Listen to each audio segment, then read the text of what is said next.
Go hide. They're going to find you. This time on Unexplained Mysteries, Taken, the abduction phenomenon. Men and women who claim they have been taken by aliens.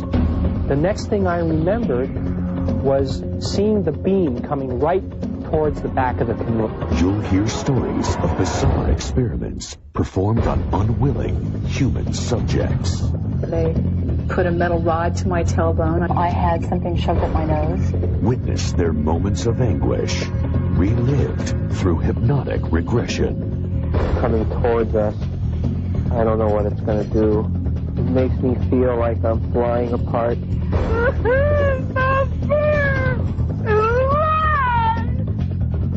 With our case studies, you'll hear the stories of people whose lives have been forever changed. All of a sudden, I feel like my whole body is on fire. Every inch of my skin is burning. And I realized I couldn't move. The researcher who thinks he's discovered an alien agenda. There's a very great interest on the part of the UFO occupants in human reproduction. They do need our genes to propagate their own species. The abductee who claims he's been forced to breed with his captors. I was with an alien that wasn't totally at will. It's hard to explain. The survivors who struggle to cope with the aftermath of their ordeals. I know how crazy it sounds for a woman to say she's been implanted with an alien fetus, but I'm sorry, it's the truth. The experts who believe the shocking accounts. These people have been traumatized by a very real and present experience in their lives. And the skeptics who say it's all a figment of the imagination. They can't tell the difference between whether it was a memory or a real event. And you'll see our final analysis of all the evidence in our UNX report as we uncover the facts about alien contacts on Unexplained Mysteries, Taken, the abduction phenomenon. Over the past 3 decades, the number of reported alien abductions has skyrocketed. Men and women claim to have been taken by extraterrestrials and transported on beams of light into spacecraft. In order to unlock these incredible stories, experts have experimented with regressive hypnotherapy. Over and over again, we get these hidden consistencies in abduction reports which come out through hypnosis. These individuals report this experience as real. It is not dream, it is not fantasy, it is not delusion. Abductee accounts revealed under hypnosis are shocking in their consistency. And this is when I saw this spotlight then was doing this like a beam. Once the beam of light hit me, I was paralyzed. And at that moment, that's when I was on the craft. They were about 3 feet tall. Maybe this high. Their skin looked like it was made of marshmallow. White, pale color. And they had real big eyes. Large, dark eyes. While most abductees speak of being taken by the often described gray alien depicted here, others report insect-like characteristics in some of their captors. There's one being in particular that I always recognize, and he's not a gray. He's taller, he's thinner, he's got a bigger head, he's got bigger eyes. His limbs are very praying mantis-like. There have even been sightings of extraterrestrials that seem to be alien-human hybrids.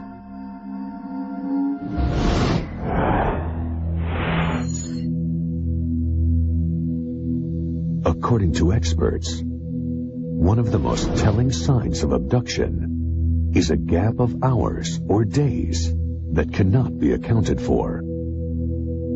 This missing time aspect is very, very common in abduction experiences, where the person cannot remember where he or she was. One possible reason for the lost time, alien testing. With uncanny similarity, nearly all report being subjected to insidious medical experiments. The person will describe being on a table, which is generally metallic. They are unable to move. They describe operations which take place. The next thing I remember, they have this thing in front of my eye, like a metal instrument that was kind of like shaped like an L, and stuck it. It went all the way back down to here, though, in my throat. Abductees point to the scars they retain from their encounters as proof of the experience. Connie Smith thought she had merely dreamed of a violent UFO encounter.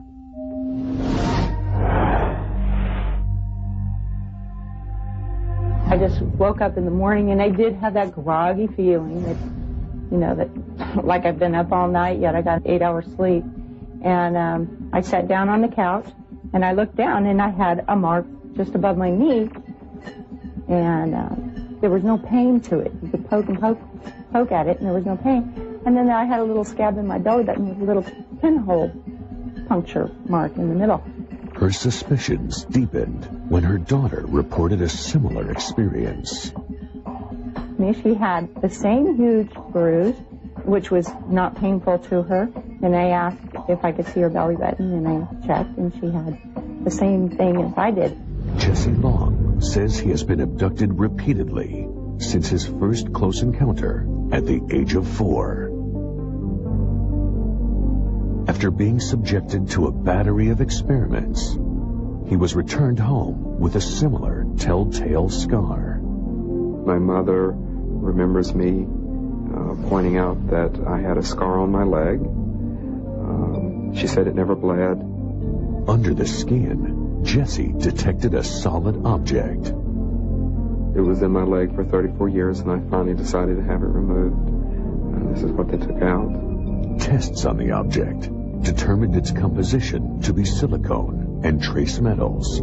Jesse believes it is a tracking device. Brian Koski also says he is the victim of multiple abductions.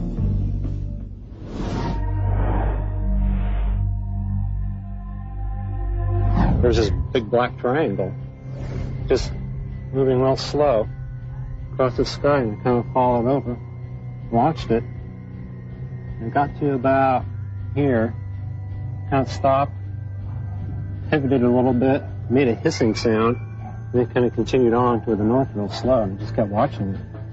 He says that he was permitted to move about the ship. Have these little silver panels that they tend to control the ship with their mind. This is the tail they seem to do their navigation from. Are these accounts merely fantasies, or are they evidence of a staggering development which will alter the course of mankind? Coming up on Unexplained Mysteries, do these twins share an experience so frightening that it proves they have been taken by aliens? The next thing I remembered was they turned me over, and then they were doing some type of anal exam. And can their story pass the lie detector test? There's absolutely, positively no doubt in my mind that they are being absolutely honest with me. And later, are UFOs snatching humans as part of a chilling plan that could alter our future? I felt as if somebody had taken my insides and just ripped me open inside, and I could feel something pulling out of me. Could alien crossbreeding be behind these close encounters? I had a very vivid experience of having a fetus put into my body and removed. Or are there other earthly explanations? It comes from fairy tales, science fiction, film, a lot of sources. And we'll give you our final analysis with our Onyx report. Stay tuned for more on Unexplained Mysteries.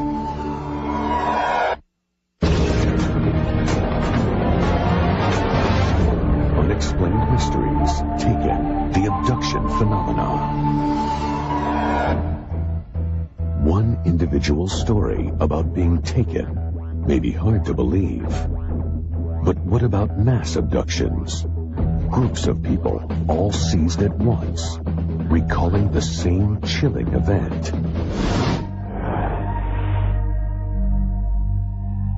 The beam coming towards us. I don't know what it's going to do. It makes me feel like I'm flying apart. Maine's Allagash River is the site of an encounter that forever altered the lives of 4 men. We were just a couple of guys camping, fishing, and we were excited about getting out of the city and being in the wilderness.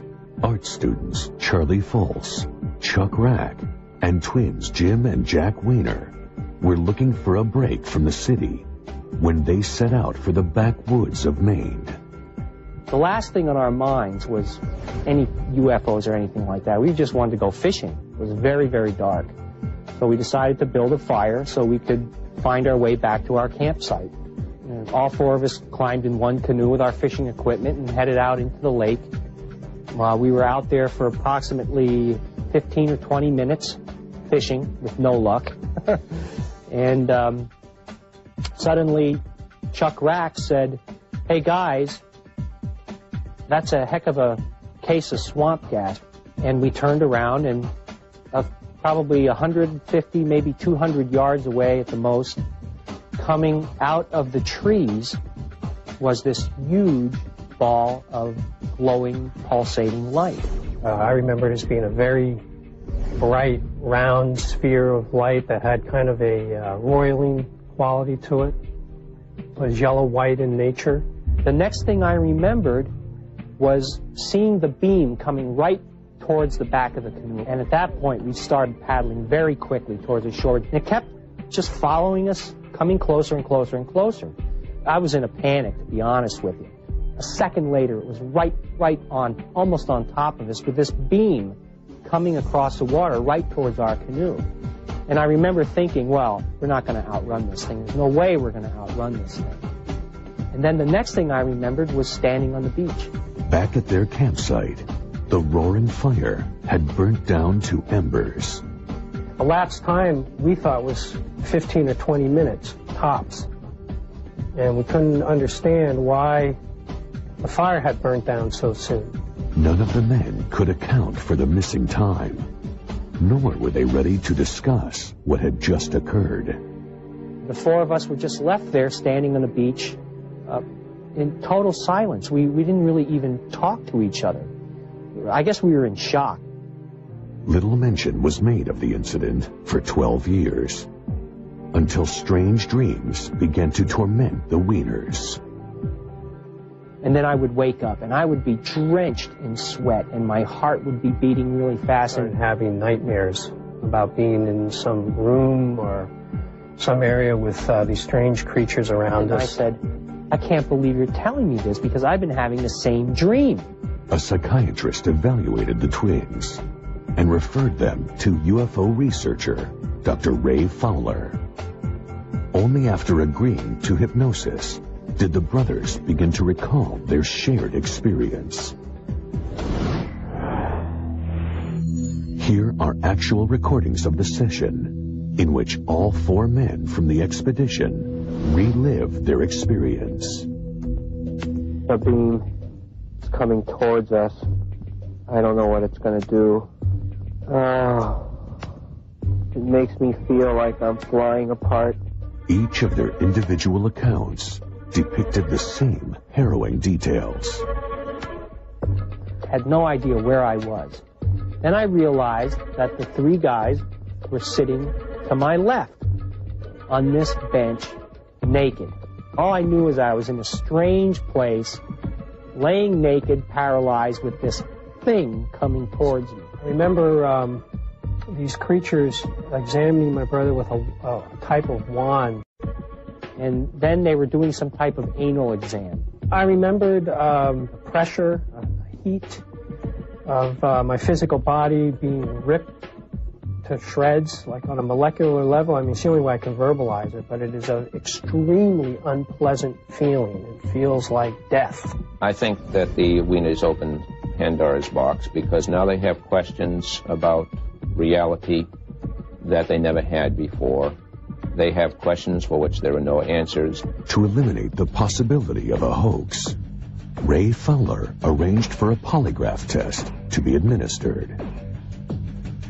After administering the examinations, there's absolutely, positively no doubt in my mind that they are being absolutely honest with me when they tell me that they were confronted by a phenomena in the Allagash region. One person might fool a polygraph examiner. You have four all passing the tests, and the polygraph examiner being convinced that all four are telling the truth is very important. I feel very strongly that what they described is a real experience. But to these men, the trip up the Allagash was only the start of an ongoing journey. It's not over. This is an ongoing thing. We're tagged. What can I do? Go hide? They're going to find you. Next up, if extraterrestrials are abducting humans, what is their alien agenda?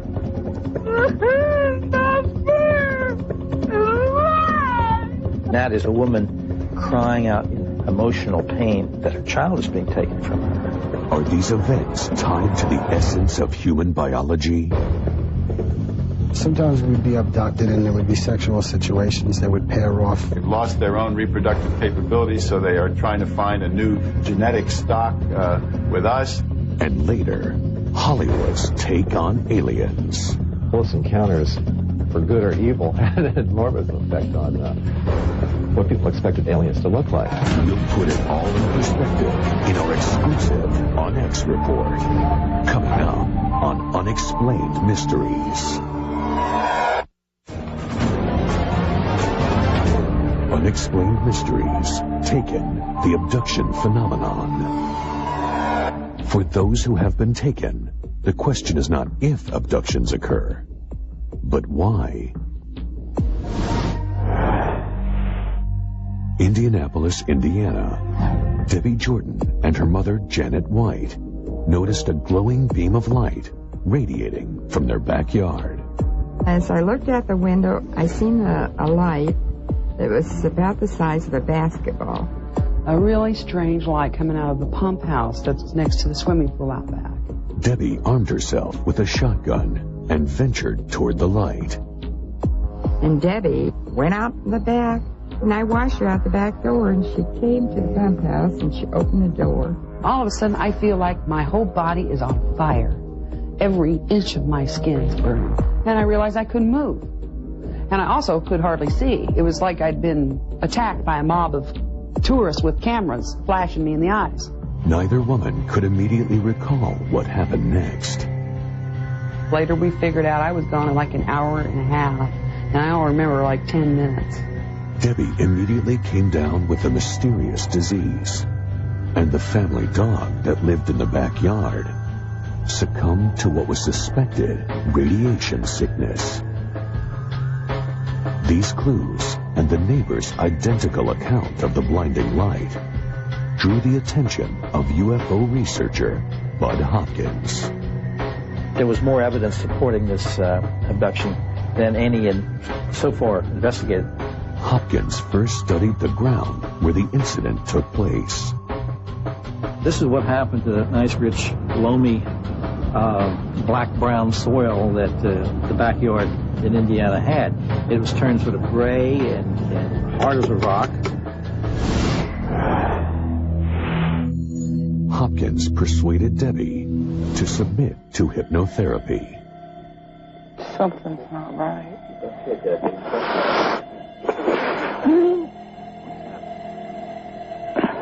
My guy's being squashed. Squashed? Your whole body? My stomach. Under hypnosis, an alarming discovery. Debbie Jordan had been pregnant at the time of the incident, but lost the baby. I felt as if somebody had taken my insides and just ripped me open inside, and I could feel something pulling out of me, and this little tiny thing that looked like a mouse with no skin on it. This is the first case that let us understand the alien's purpose. Hopkins' theory that alien abduction phenomenon is related to a need to genetically manipulate the human species.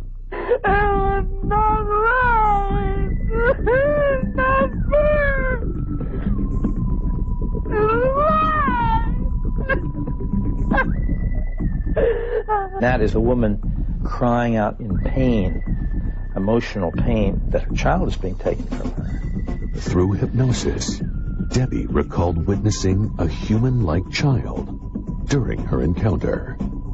She had tufts of white cottony hair sticking out of her head all over, really large eyes, but human, blue. When I thought, oh, I'd love to hug you, I asked if I could take her home with me, and he told me no, she could survive with me.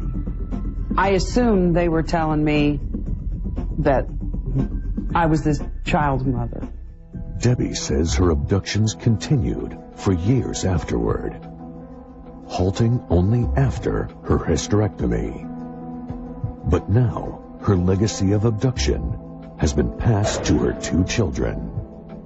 I don't expect people to believe any of the stuff that me or any of my family members tell them. Believe me, if I hadn't seen some of this stuff with my own eyes, there's no way I would have believed any of it. Next, is an alien sexual agenda behind the abduction phenomenon? It could be other people's wives, other people's husbands. I've experienced certain things like that.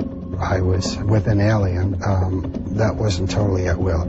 It's hard to explain. Hear one woman's account of carrying an alien baby. I had a very vivid experience of having a fetus put into my body and removed. It's ridiculously hard for me to talk about. And later, Hollywood's controversial role in producing the abduction phenomenon. Close encounters, for good or evil, had an enormous effect on what people expected aliens to look like. And you'll see the ultimate roundup of the facts, our UNX report, coming up on Unexplained Mysteries. Unexplained Mysteries, Taken, the abduction phenomenon. They are close encounters of the most intimate variety. As reports of abductions continue to rise, so too does another alarming trend: the aggressive sexual nature of many recent abductions. Saugerties, New York. James LaFonte and friends began seeking refuge from the city on regular weekend trips to the woodlands of the upstate region. I first met James in '87, and a few friends of us, we all went upstate to the trailer just to have a nice weekend and enjoy ourselves and have fun. Going up weekly almost became an addiction. It was for enjoyment, but it was almost like we were being called back. As with many abduction reports, the first sign of an unusual occurrence was the shared sense of lost time. James LaFonte contacted me because of certain fragmented memories. He'd been with a group of friends, and they knew something had happened. There was a time lapse. Hopkins uncovered a common trait among the group: memories of alien contact in childhood. Ever since I was a child, I used to wake up and I used to see white light and shadowy figures moving around my bed, and I would get scared. When I was younger, I remember like an alien looking through the window, being watched, a feeling of being watched all the time. Through hypnotherapy, Hopkins yielded shared traumatic memories. It turns out week by week, we were all being abducted as a group. Back on the table. They have big eyes. Skin looks molded. I gotta get out of here. But the detail and scope of these repressed memories exposed an incident of group abduction beyond any on record. I remember seeing these bright lights almost in every window, and there's domes on top of the trailer. And everything was glowing, and we just become basically paralyzed. During the abduction, we would walk down this dark road in a trance state. And we'd be walking to the craft, which was always in the same spot in this pit area. The Saugerties group recalled forced medical tests, and there seemed to be a disturbing focus to the experiments. Something was being worked on my genitals. I would see James across the room, and the same thing being done to him. I do know sperm was removed. To some experts, the group's accounts expose an alien agenda of harvesting human genetic material. There's a very great interest on the part of the UFO occupants in human reproduction, sperm, ova, the DNA, but it has also included an interest in human sexuality itself. Sometimes we'd be abducted and there would be sexual situations that would pair off. It could be other people's wives, other people's husbands, different friends that we were with. According to LaFonte, the experimental pairings could also include alien participants. I've experienced certain things like that. I was with an alien that wasn't totally at will. It's hard to explain. To further cope with their trauma, members of the group sought counseling with a clinical psychologist. Generally, when I work with people using their imagination, there's a personalized stamp that people put into their imagery because it's being generated from a part of themselves. These abductees and their reports do not have this kind of personalized stamp, and I think it makes it even more credible. I lost plenty of jobs, I lost friends, I lost family, I lost a number of things, and it got to the point where I would, I was contemplating suicide in a sense because there was no escape. Is the disturbing account of the Socrates group a hint as to why aliens are seeking out humankind? If so, many believe that Kim Carlsberg represents the next piece of the puzzle. Kim Carlsberg was a successful professional photographer when an encounter experience changed the direction of her life. I came home, went to bed, I woke up, and I was not in my bed any longer. I was standing in what I thought was an elevator. I was paralyzed. Like so many prior abductee accounts, Kim recalls medical experiments happening around her. And there were these little short off-white beings, naked guys with big black eyes doing things to these people on these tables. And I didn't know if I was going to live through the night. I really thought that these people might be dead, and I thought that I was going to be next. So I started screaming, and a taller alien that looked just like these guys walked up behind me and slapped me on the back of the neck, and I started to pass out. Next thing I knew, I woke up. I was in a smaller room by myself on a table, and I'm completely disoriented. I don't know where I am. I don't know what's happened to me.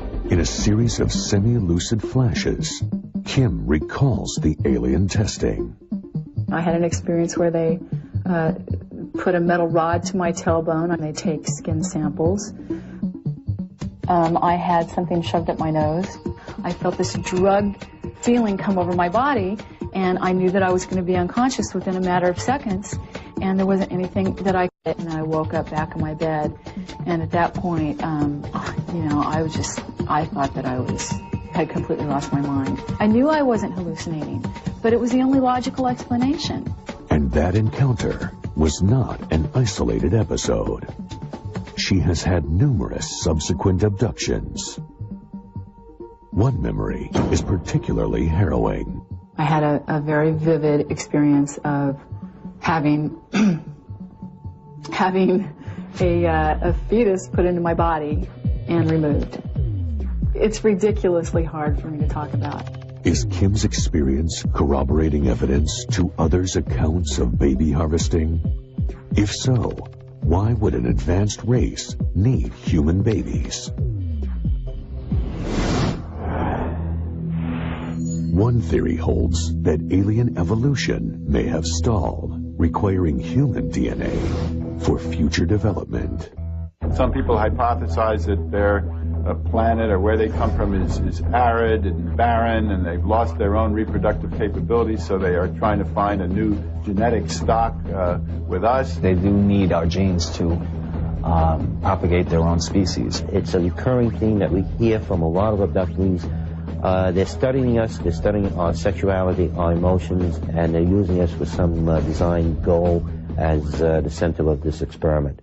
Kim's story has been met with fierce skepticism.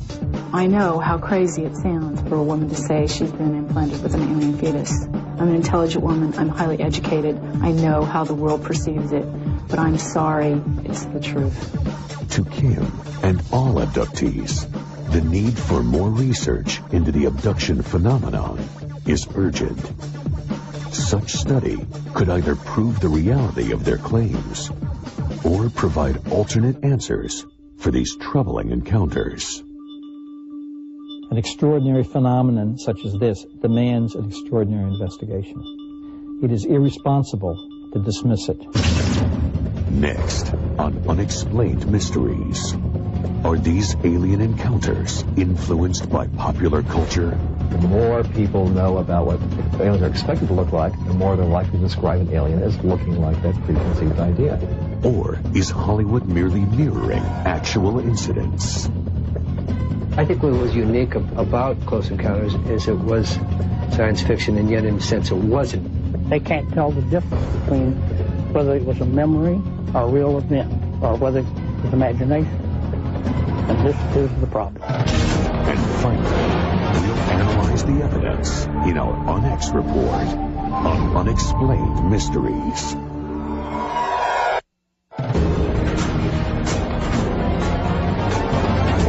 Unexplained Mysteries. Taken. The abduction phenomenon. With reported sightings and alien encounters growing each year, so too have the skeptical inquiries from non-believers.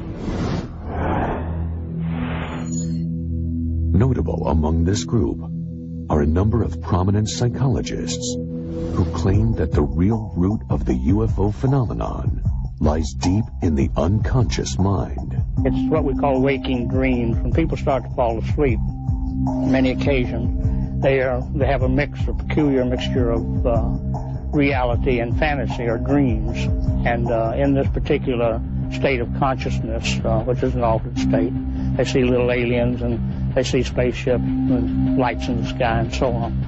But others defend the technique for abductees in this fragile state. They appear to have been overwhelmed by an episode outside their own control and making, which leaves them in a post-traumatic state. It is this very condition that makes them vulnerable to suggestion. They can't tell the difference between whether it was a memory or a real event, or whether it was imagination.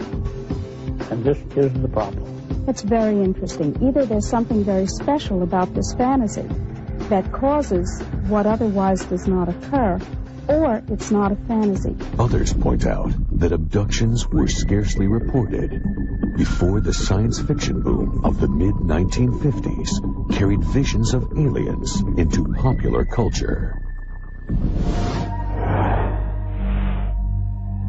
This is a composite of what they look like. Larger eyes, smaller nose, no lips, no protruding part of the ear, no hair, and a gray tone to the skin.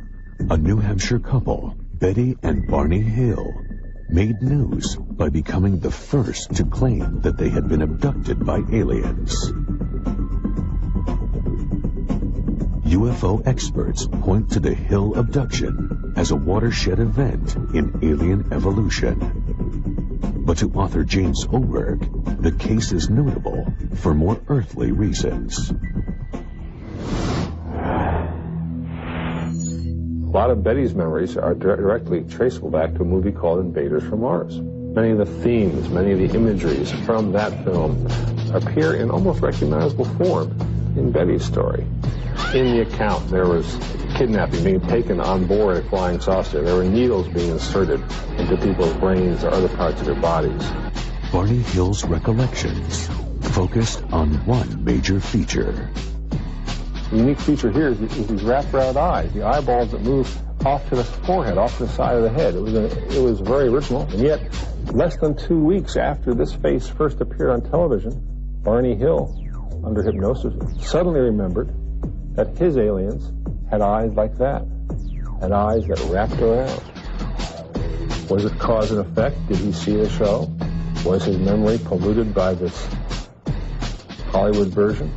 Can't prove it, but the sequence is highly suggestive. By the early 1970s, Hollywood seemed to settle on an accepted standard for what an alien looked like. According to skeptics, this design trend was again echoed in the description by alleged abductees. The thing you'll never forget when you look into the face of these things is the eyes. Very large, intimidating black eyes. Very small opening for a mouth, no ears. Tremendous head, very thin body, long arms. Yet, science fiction archivist Ron Miller traces images back much further. It comes from fairy tales, science fiction, film, a lot of sources. They go back decades, even a century or more. And the earliest sort of realistic depictions of an alien I have from a book that was published in 1884. 90 years later, a Steven Spielberg film about alien contact cemented the image. Did Close Encounters of the Third Kind also plant suggestions in the minds of future abductees? Close Encounters, for good or evil, had an enormous effect on what people expected aliens to look like. And if anything really focused all these disparate threads into one sort of standard alien, it was Close Encounters. But Joe Elvis, the production designer for Close Encounters, claims that logic is reversed. I think what was unique about Close Encounters is it was science fiction, and yet in a sense it wasn't, because we weren't manufacturing something that was convenient. We took these things from all the encounters that we could record and sort of put it into the funnel, and it came out with these kind of images. Tilly Fraze, a celebrated science fiction illustrator, is disappointed by the dominance of the gray, both in pop culture and in the reports of abductees. I hate to think that the universe is so dull that that's the best it can come up with. Are we supposed to assume that only one race managed to accomplish space flight and come to the Earth? Or are there more races out there? If so, what do the other races look like? When we come back, the UNX report examines the facts and addresses the mysteries. What can we learn from all of these abductees reporting nearly identical encounters? And do aliens really have an agenda for mankind? Or is extraterrestrial contact the product of our collective imagination? That's the UNX report, next on Unexplained Mysteries. Unexplained Mysteries, Taken, the Abduction Phenomenon. Now, our UNX report. The past 40 years have seen a surge in reports of man being taken by aliens. Experts point to a number of signs as evidence of abduction, such as missing time. This missing time aspect is very, very common in abduction experiences, where the person cannot remember where he or she was. Other indications include strange medical symptoms and even implants. It was in my leg for 34 years, and I finally decided to have it removed. And this is what they took out. The use of hypnosis is increasingly being used to access hidden memories of alien encounters. And there were these little short off-white beings, naked guys with big black eyes, doing things to these people on these tables. I felt as if somebody had taken my insides and just ripped me open inside. Over and over again, we get these hidden consistencies in abduction reports which come out through hypnosis. And there are striking similarities in the descriptions of the aliens. Very large, intimidating black eyes. Very small opening for a mouth, no ears. Tremendous head, very thin body, long arms. Many encounters now seem to reveal that an alien breeding agenda may be behind many abductions. There's a very great interest on the part of the UFO occupants in human reproduction. They do need our genes to propagate their own species. I had a very vivid experience of having a fetus put into my body and removed. Among the most compelling cases are mass abductions. Subjects are taken together and recall the same experience. During the abduction, we would walk down this dark road in a trance state. Remember these creatures examining my brother with a type of wand. Polygraph machines have further verified their accounts. There's absolutely, positively no doubt in my mind that they are being absolutely honest with me. But skeptics maintain that Hollywood is the real source of all alien sightings. The more people know about what aliens are expected to look like, the more they're likely to describe an alien as looking like that preconceived idea. One thing is certain. The complex reality of abduction will continue to spur debate as long as so many questions remain unanswered. It is irresponsible to dismiss it. An extraordinary phenomenon such as this demands an extraordinary investigation. Until that time, the alien abduction phenomenon will remain an unexplained mystery.